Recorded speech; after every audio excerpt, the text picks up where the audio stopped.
अगर आप भी चाहते हैं कि LSB प्रेजेंट ऑफिशियल के वीडियो सबसे पहले आप तक पहुंचे तो लाल बटन को दबाकर चैनल को सब्सक्राइब जरूर करें और साथ में बेल आइकन को दबाना ना भूलें।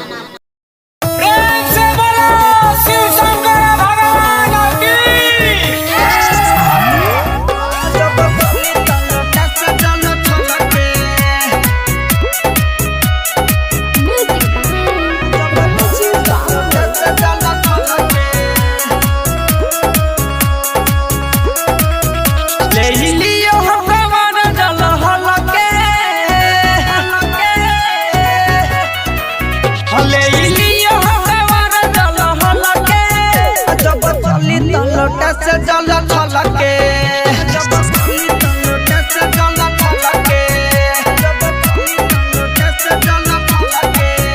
एक मन करे रानी धोली न लगे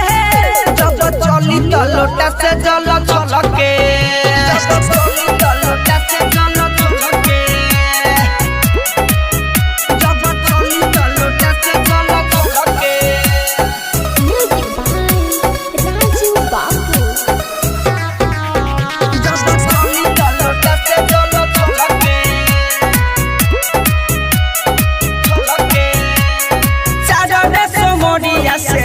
हम भूखे चली जगरिया तगला मोर सुखे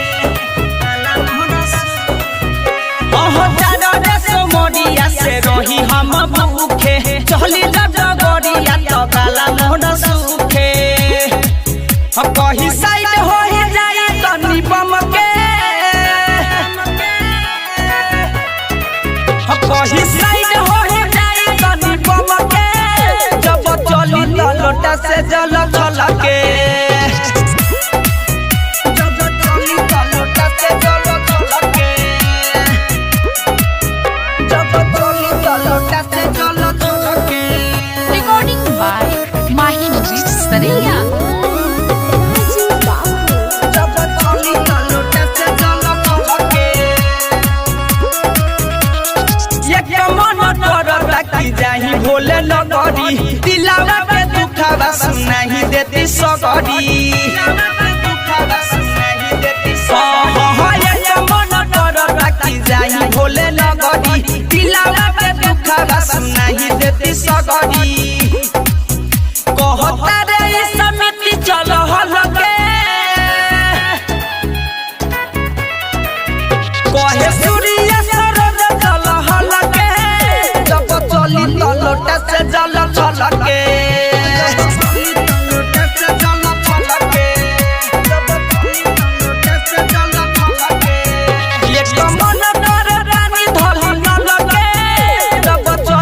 लोटा से जल छलके।